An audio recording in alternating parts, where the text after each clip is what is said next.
በመድረኩ የተገኙት የደቡብ ምዕራብ ኢትዮጵያ ሕዝቦች ክልል ምክትል ርዕሰ መስተዳድር ዶክተር ኢንጂነር ነጋሽ ዋጌሾ ሰላምና ልማት የማይነጣጠሉ የመንግስትና የማህበረሰብ የጋራ ትብብር ውጤቶች ናቸው ብለዋል።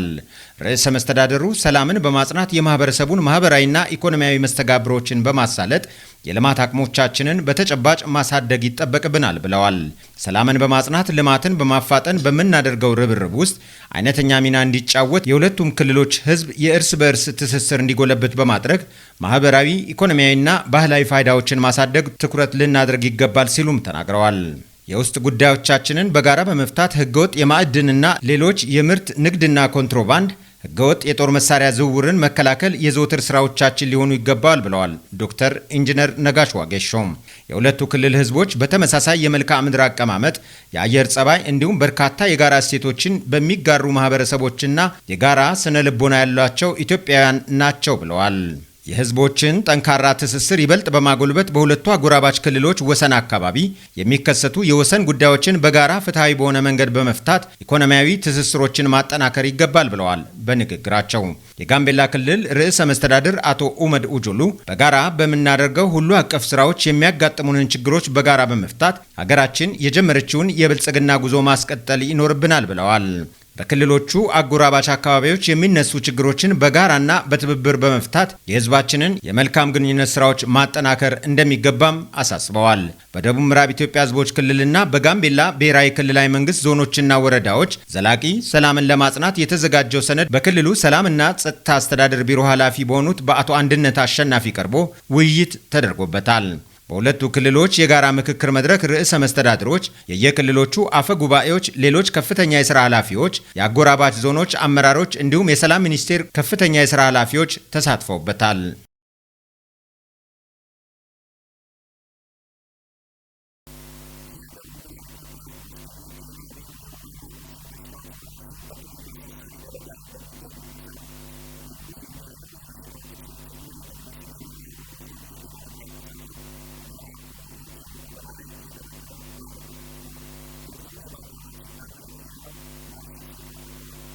የክልሉ ጤና ቢሮ ምክትል ኃላፊና የፕሮግራሞች ዘርፍ ኃላፊ አቶ ኃይሌ ዘውዴ የወባና ኩፍኝ በሽታዎችን ወረርሽኝ ለመግታት ሁሉም የበኩሉን ሊወጣ ይገባል ብለዋል። አቶ ኃይሌ አያይዞም የወባና ኩፍኝ ወረርሽኝ ባለፉት 2 ዓመታት ወዲህ በክልሉ የጨመረ መምጣቱን ነው ያሉት። የዞኑ ዋና አስተዳዳሪ አቶ ጌታቸው ኬኒ በዞኑ የወባና ኩፍኝ በሽታዎች ስርጭት አሳሳቢ ደረጃ ላይ እንደሚገኝም ተናግሯል። በመሆኑም እስካሁን በተሰሩና በቀሩት ተግባራት ላይ በመወያየትና የበሽታዎችን ስርጭት ለመግታት መረባረብ ይጠበቅብናል ብለዋል። እስካሁን ከ10 ሺህ በላይ ተጠቂዎች በዞኑ መኖሩን ያመለከቱት ደግሞ የዞኑ ጤና መምሪያ ኃላፊ አቶ ሽማጂ ጉርጩማ ናቸው። በዞኑ በሚገኙ 7 በገጠር ወረዳዎችና 3 የከተማ አስተዳደር ላይ ወረርሽኝ መኖሩን ያመለከቱት ኃላፊው እስካሁንም ከ10 ሺህ በላይ ተጠቂዎች በዞኑ መኖራቸውንም ገልጿል። በዞኑ በማጂና ባቹማ ሆስፒታሎች ላይ በሚደረግ ጉብኝትና ከዚያ በኋላ በውይይት ቀጣይ አቅጣጫ የሚቀመጥ ይሆናል ብሏል።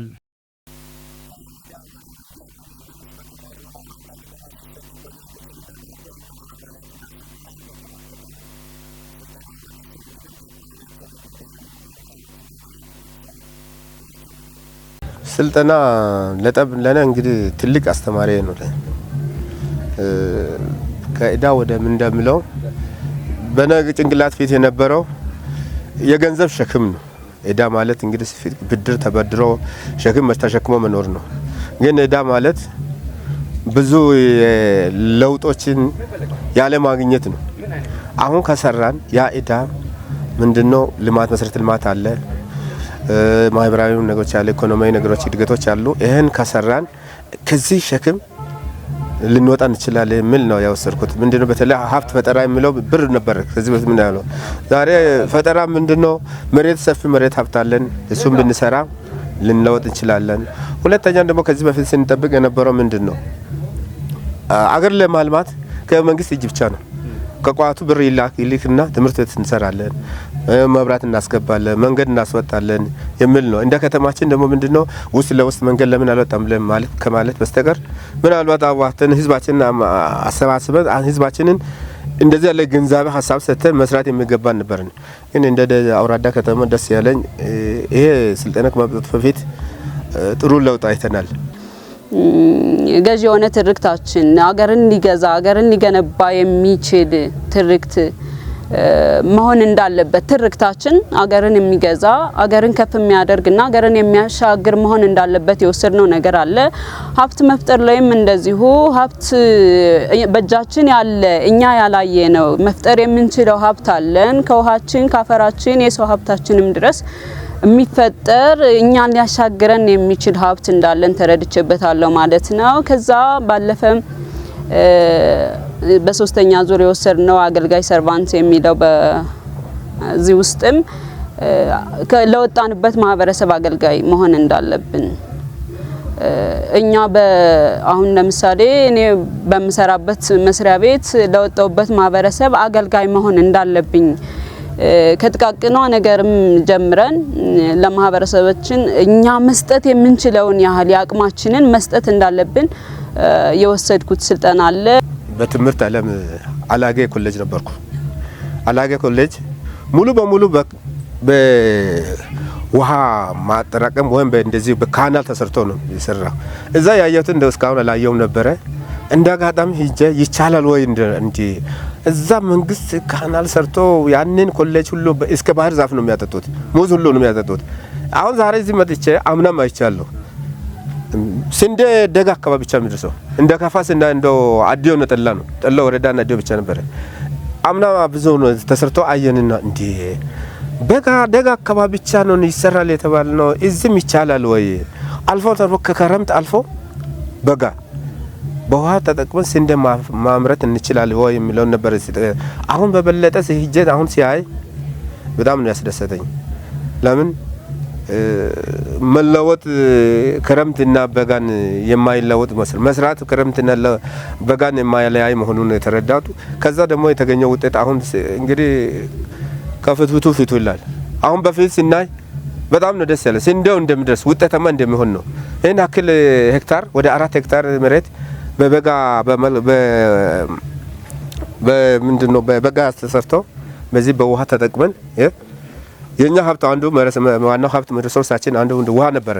ውሃ ተጠቅመን በጋን ስንዴ አምርተን መብላት መጠቀም እንችላለን ወይ ይቻላል የሚለውን ይቻላል ስልጠናችን ይቻላል የሚል ነው። እንደውም እውነት ይቻላል ነው ያልኩ ነበር። ይቻላል አይው አየን ባይን አየን የብልጽግናን ራዕይ ሊያሳካ የሚችል ስራ አይተንበታል። ከዛ የአደባባይ መሰረተ ድንጋይ እየተጣለ እንደሆነም ያየነው ነገር ነው።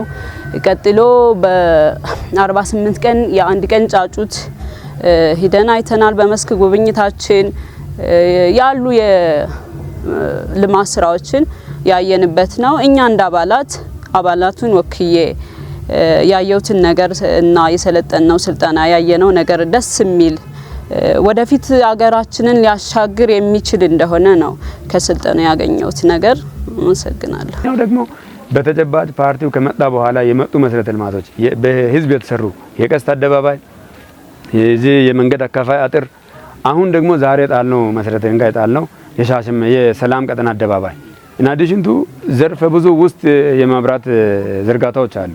እነዚህ ህዝቡ ተረድቷል። በቃ ፓርቲ ከመንግስት በጀት መጥቶ ልማት እንደማመጣና እሱ አግዞ ልማትን ማምጣት እንደሚችል የተረዳውን ህዝብ ተጠቃሚ እንዲያደርጉና የሱን አገልግሎት ፍላጎት እየጨመርን ልማቱን የሚያሰፋበትን አግባብ እንዲያጠናክሩ ነው ያሳየነው። በመጨረሻ ላይ እኔም ያመሰግናቸው የአውራዳ ከተማ ባለሀብትና ወጣትን ነው። ፓርቲያችን ደግሞ የጀመረውን መጨረስ እንደሚችል ተጀምሮ አሁን በመጠናቀቅ ላይ ያለውን የኢንዱስትሪያል ኮሌጅ ስናይ እጅግ በጣም አበረታች የሆኑ ነገሮች ሀብቶች በእጃችን አሉ። ግን እነዛን ሀብቶች ደግሞ በጣም በተሳለጠ ሁኔታ የህዝብን ጥያቄ በሚመልስ መልኩ ለመስራት ለማከናወን ብልጽግናን ትራንስፎርም ለማድረግ እጅግ በጣም ስልጠና ወሳኝ በሆነበት ሰዓት ላይ መጥቶ አሁን ላይ እንዳያችሁት ስልጠናውን በዚህ ሪስ ላይ በጣም በየደረጃ ያለ የፐብሊክ ሰርቫንት ግንባር አመራርም አባላትም ብሎም የከተማ ነዋሪዎቻችንም ስልጠናውን በአግባቡ የወሰዱበት ሁኔታ ነው የነበረው።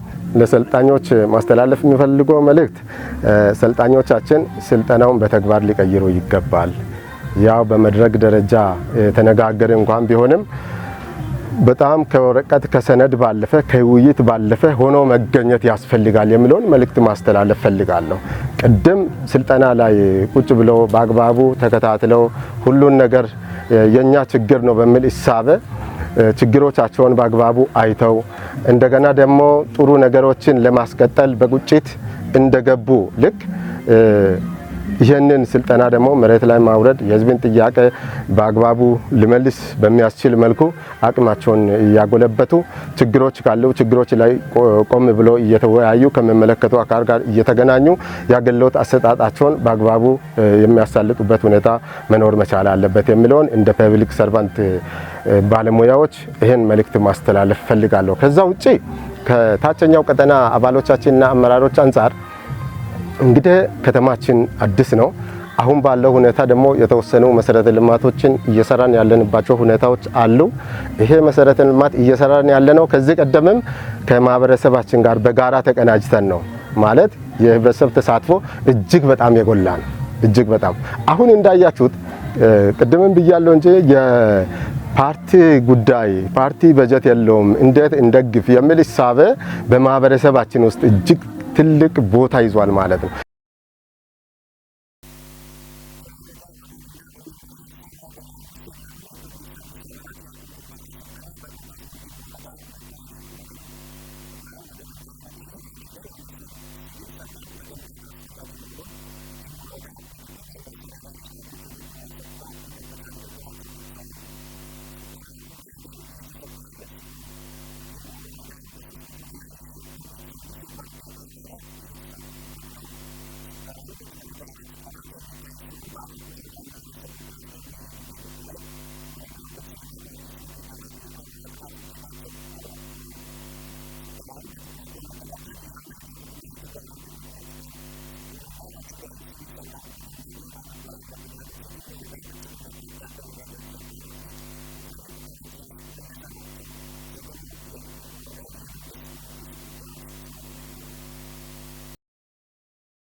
በዚህ ዙሪያ ያነጋገርናቸው የቀበሌ ምክር ቤት አፈ ጉባኤዎች በሰጡት አስተያየት የህዝብ ሉዓላዊነት መገለጫ ተቋማት መሆናቸውን አውስተው የተጀመረው የሰላም የልማትና የብልጽግና ጉዞን ለማሳለጥ የማይተካ ሚና እንዳላቸው አስረድተዋል። እንግዲህ እነዚህ ምክር ቤት አባላት ለጉባኤ ሲመጡ ተረክበው የሚሄዱት ብዙ ስልጣን ነው። ለምሳሌ በብልጽግና ላይ ብልጽግናን ለማስፋፋት ህብረተሰቡ ደግሞ መስራት እንዳለበት ሰላምና ፍትህን ለማስጠበቅ ሲባል ደግሞ ሰላምና ጥበቃ ሰላምን ለማስፈን በአካባቢው ውስጥ ያሉ አንዳንድ ችግር ፈጣሪ ሰዎች ካሉ ለነዛ ትምህርት የተሰጠ ወደ ልማት እንዲመለሱ ያደርጋሉ። በዚህ አይነት ነው ስራው እየተሰራ ያለው። አፈ ጉባኤዎቹ አክለውም የተሰጣቸውን ህገ መንግስታዊ መብት ተጠቅሞ የሚያወጧቸው ደንብና መመሪያዎች በትክክል ስራ ላይ መዋላቸውን እንደሚከታተሉም ተናግረዋል። ምክር ቤቱ ያወጣው ህግ ተግባራዊ መሆኑን የምናረጋግጠው ታች ወርደን ስንገመግም ነው። ገምገመን ታች ያለው ሴሎች አሉ ጎጥ መሪዎች ከነሱ ጋር ተባብረን ይሄ ከላይ የመጣው ህግ ተግባራዊ ሆኗል ወይ የሚለውን በየወሩ እየጠየቅን ጉዳዩን እያስተካከልን ያልተስተካከለ ነገር ካለን በጋራ እያስተካከልን በዚህ አይነት ነው እየሰራን የምንገኘው። የሺሺንዳ ከተማ አስተዳደር ምክር ቤት ዋና አፈ ጉባኤ ወይዘሮ ፋንታዬ መኩሪያ በበኩላቸው የቀበሌ ምክር ቤቶች በህግ የተሰጣቸውን ስልጣን ተጠቅሞ የህብረተሰቡን የልማት የሰላምና የመልካም አስተዳደር ተሳትፎና ተጠቃሚነት እንዲያጎለብቱ አስፈላጊው ድጋፍ እንደሚደረግላቸው አብራርተዋል። አዎ እንግዲህ የታችኛው ምክር ቤት ሲጠነክር ነው የላይኛው ምክር ቤት መጠንከር የሚችለውና ለታችኛው ምክር ቤት የሚያስፈልጉ ቁሳቁሶችን እንደኛ ምክር ቤት ያለውን ማቴሪያል እንሰጣለን። ወረቀት፣ እስክሪብቶ፣ ዶሲ ድጋፍ የሚያስፈልጋቸውን ነገር እያደረግን እንገኛለን። ታችም ወርደን ምክር ቤቱ በህይወት አለ ወይ የሚለውን ወርደን የምንጎበኝበትና የነሱን ምክር ቤት እንዲያጠናክሩ የምናደርገው ድጋፍ አለ። ምክር ቤቱ ባለፉት ቅርብ ዓመታት ከለውጡ ጋር ተያይዞ የተዋቀረ እንደመሆኑ መጠን ተልእኮውን በአግባቡ እንዲወጣ በባለ ድርሻዎች ስለሚደረግለት ድጋፍና እገዛ አስመልክቶ አፈ ጉባኤዋ የሚከተለውን ብለዋል። እንግዲህ እንደ ሺሺንዳ ከተማ አስተዳደር ምክር ቤት ያው በአዲሱ መዋቅር ቋሚ ኮሚቴ የለንም። ቢሆንም ቋሚ ኮሚቴ ነው ይሄን ስራ በዋናነት መከታተል የሚችለውና የተሰጡ ውሳኔዎች ወደ ስራ ወረዱ አልወረዱም የሚለውን ቋሚ ኮሚቴ ይከታተላል። በሶስት ዘርፍ ቋሚ ኮሚቴ አለ። ይሄን እንደ ሺሽንዳ ከተማ አስተዳደር ቋሚ ኮሚቴ የለም ብለን ስራውን አናስተኛ። ከታችኛው ከምክር ቤት አባላት ከከተማ አስተዳደሩ ከ69ኙ ምክር ቤት አባላቶች በሚገባ ይሰራሉ የምንለው መልምለን ቋሚ ኮሚቴዎች እንዲገመግሙ እናደርጋለን። ውሳኔ ተሰጥቶ የሄዱ ስራዎች ስራ ላይ አሉ ወይ የሚለውን ቋሚ ኮሚቴዎች ክትትል ያደርጋሉ።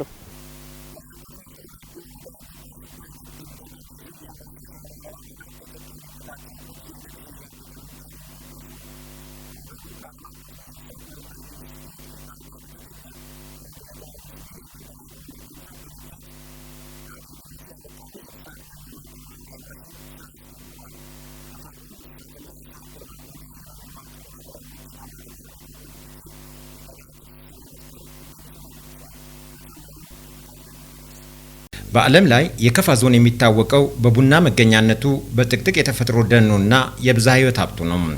ይኸው የገናናዎቹ የጥንት የከፋ ነገስታት ሀገር ከፋ አሁን ላይ ደግሞ በቦንጋ በግ ዝርያ መታወቅ ጀምሯል። የዛሬ 14 ዓመት አካባቢ የተጀመረው ይኸው የቦንጋ በግ ዝርያ ማሻሻያና መረጣ ስራ ዛሬ ለበርካታ አርሶ አርብቶ አደሮች የኑሯቸው መሰረት መሆን ጀምሯል። ኢካርዳና ኢልሪ በተባሉ ዓለም አቀፍ የእንስሳት ምርምር ኢንስቲትዩቶች የተጀመረው የመረጣ ስራ ውጤት በማስመዝገቡ በሀገር አቀፍ ደረጃ እውቅናን አግኝቷል። በከፋ ዞን ባሉ ለእርባታ ስራው በተመረጡ ወረዳዎች እየተከናወነ ያለው የበግ እርባታ ስራ መነሻውን ያደረገው በከፋ ዞን አዲዮ ወረዳ ቦቃ ቀበሌ ነው። በቀበሌው የተቋቋመው በዞኑ የመጀመሪያው የሆነው የቦቃ ሹታ የቦንጋ በግ ዝርያ ማሻሻያና መረጣ ህብረት ስራ ማህበር አሁን ላይ 450 የሚደርሱ አባላት ያሉት ሲሆን ከዚህ አሃዝ 40ዎቹ ሴቶች ናቸው። ከማህበር አባላቱ መካከል አርሶ አደር መብራቱ ኃይሌና አርሶ አደር ሰናይት ተክሌ የእርባታ ስራው መጀመር ውጤታማ አድርጎናል ብለዋል። በግ 5 በጎች አሉኝ። በግ ደልባለሁ።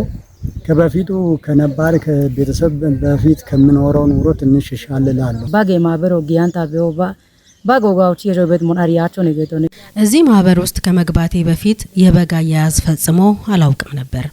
አያያዜ ተለምዷዊ እንጂ ጤንነታቸውን በሚጠብቅና ውጤት በሚያመጡበት መልክ አልነበረም። በማህበር መደራጀቴ ይህን ሁሉ ችግር እንድቀርፍና ውጤታማ እንደሆን አድርጎኛል። ለዚሁም መንግስትን አመሰግናለሁ።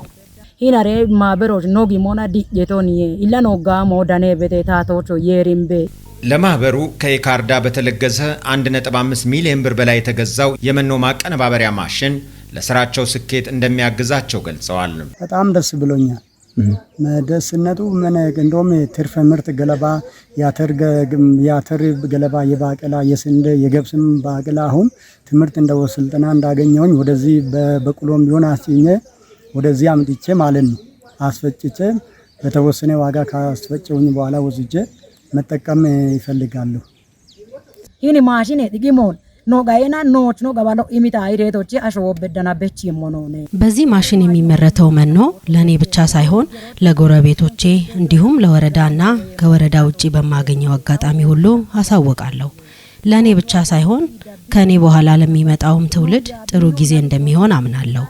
ይህንን ድጋፍ ላደረገው የኢካርዳ ድርጅትም ሆነ መንግስትን ከልብ አመሰግናለሁ። ቦንጊ ዲለሜ ማህበር ኖጌቶ ሃቾ ሻዴቶን ኖ በሞኖቱ ነሞ ጋኖ ታሃብ ነው ማህበቶና ቱነሞ ጋታ ጋበ ሻዴዎች በደቶን የሪምቤ ባቢላ ያለው ሰዎች ብዙ ሰው ስላለ ፍላጎት እንደውም ከኔ በላይ አምጥቼ በጎችን ሲያስመግ እንዴት እንደሚመገቡ ሁሉንም አስተምራለሁ። ማህበራቱ ከዚህ ደግሞ ሻል ምል ከሆነ በጎን አሁን የወተት ላሞች አሉ። ወተት ላሞችን እንደውም በሬ መደለብም አልፎ ደግሞ አዲስ ነገር እንደውም ሲመኝ ነበር ከዚህም በፊት የዶሮ እርባታ ላይ የተባለው ነገር እንደውም ዶሮ እርባታ ላይ ስሜቱን ጥረስ ተነስቶብኛል። እንደውም ሌላ ከኔ ያነሱት አሁን ገጠር ውስጥ ያሉትን ለቃቅሜ ቤት 50 ቅጠል አሰርቼ ባለሙያን በማማከር ድጋፍ በመውሰድ እንደውም ለስራ ላጡት ራሱ ከኔ ትንሽ ከሰው ትንሽ ሜቢ ሻል ስለምል ከኔ ቤታች ያሉትን አሳትፈ ወደ ኑራቸውን እንዲያሻሽሉ ማድረግ ነው ፍላጎቴ። በኢካርዳ ዋናው መስሪያ ቤት የእንስሳት መኖ ተመራማሪ የሆኑት አቶ ሙሉቀን ዘለቀ በእንስሳት እርባታው ዘርፍ የተሰማሩ አርሶ አርብቶ አደሮች መኖውን በመጠቀም ምርታማ መሆን ይችላሉ ብለዋል። የዛሬው ፕሮግራም ከፊልድ ወደ ፊድ ነው ማለት ከማሳችን መኖ ማምረት እንችላለን የሚል ይሄ እነዚህ የተቀነባበሩ መኖች ከዚህ አካባቢ የተሰባሰቡ ናቸው ግብአቶች ማለት ነው። ስለዚህ ይሄን በመጠቀም ምርታማነታችንን መጨመር እንችላለን። ብዙ በጎችን መጠበቅ እንችላለን። ብዙ ገቢ ማሳደግ እንችላለን።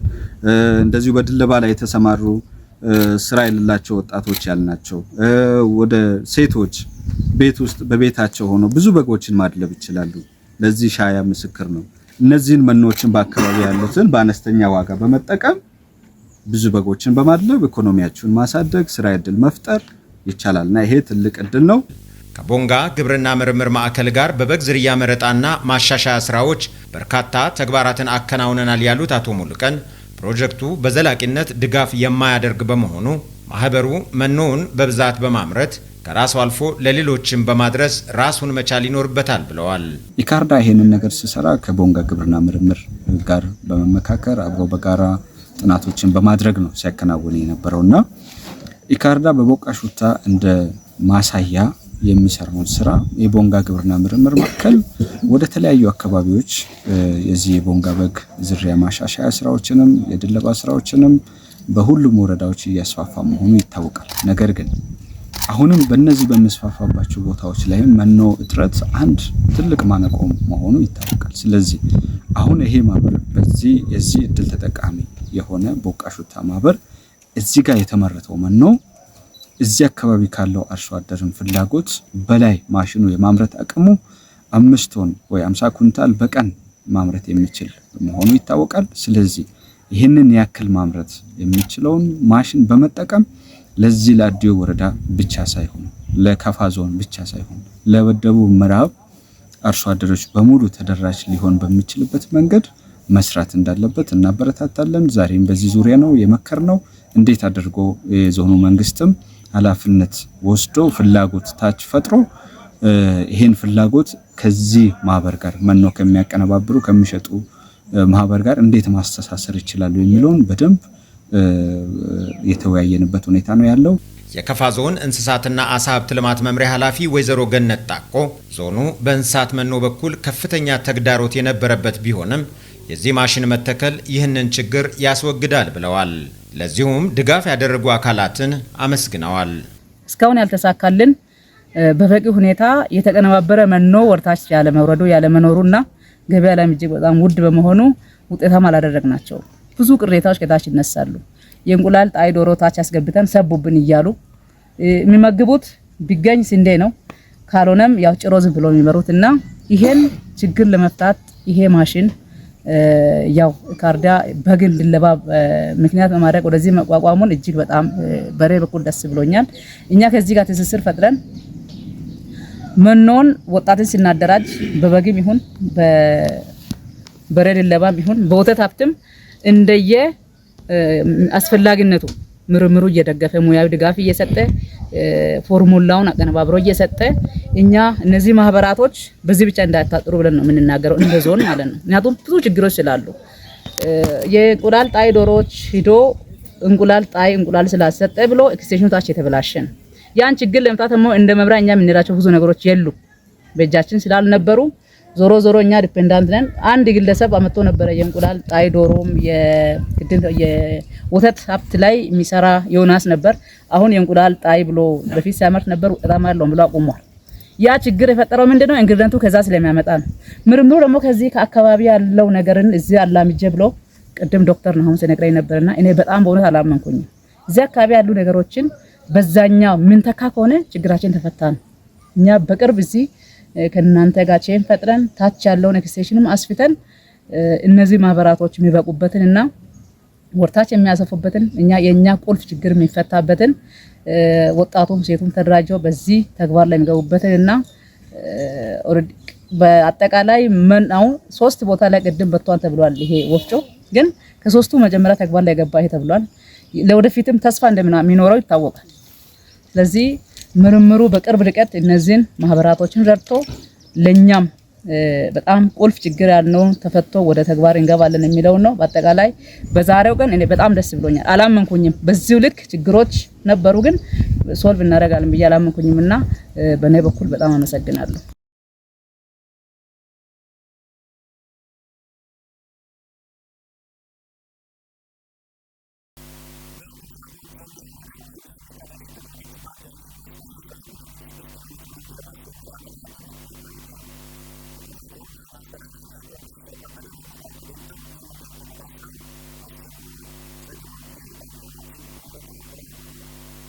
አካባቢው ከፍተኛ የግብርና ምርት የሚመረትበት በመሆኑ ህብረተሰቡ የመንገድ ፍላጎቱን ለማሟላት በራሱ ሀብት ለመስራት መንቀሳቀሱ ተመላክቷል። በማስጀመሪያ መርሃ ግብሩ ላይ የከፋ ዞን ዋና አስተዳዳሪ አቶ እንዳሻው ከበደ፣ የደቡብ ምዕራብ ኢትዮጵያ ህዝቦች ክልላዊ መንግስት መንገድ ትራንስፖርት ቢሮ ምክትል ኃላፊና የዩራፕ ዘርፍ ኃላፊ ጨምሮ የከፋ ዞን የጨና ወረዳና የዋቻ ከተማ አስተዳደር አመራሮችና የዋንጀሊ ቀበሌ ነዋሪዎች ተገኝተዋል። በዝግጅቱ ላይ ተገኝተው ንግግር ያደረጉት የዞኑ ዋና አስተዳዳሪ አቶ እንዳሻው ከበደ እንዳሉት በቀበሌዋ ነዋሪዎች ብቻ ሊሰራ የታሰበው መንገድ ትብብር ኃይል እንዳለው ማሳያ ነው ብለው ሌሎች አካባቢዎችም የዋንጀሊ ቀበሌን ተሞክሮ ማስፋት አለበት ብለዋል። አቶ እንዳሻው አክለውም መንገዱ ጥራቱን ጠብቆ እንዲጠናቀቅ ከክትትል ጀምሮ የዞኑ መንግስት ድጋፍ ያደርጋል ነው ያሉት። የደቡብ ምዕራብ ኢትዮጵያ ህዝቦች ክልላዊ መንግስት መንገድ ትራንስፖርት ቢሮ ምክትል ኃላፊና የዩራፕ ዘርፍ ኃላፊ የሆኑት አቶ ጌዲዮን እስጢፋኖስ በበኩላቸው በአሁኑ ወቅት መንግስት ያለበትን የበጀት ችግር በመረዳት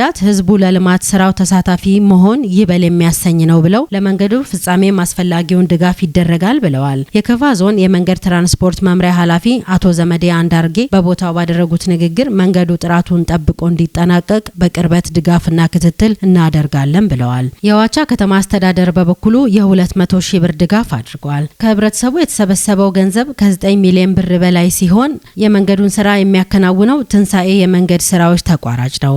11.6 ኪሎ ሜትር መንገድ የሚሰራ ሲሆን በ4 ወራት ውስጥ ይጠናቀቃል ተብሎ ይጠበቃል። የመንገድ ከፈታ ስራውን የከፋ ዞን ዋና አስተዳዳሪ አቶ እንዳሻው ከበደ አስጀምረዋል።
Charge, which other brands are doing in, well, less.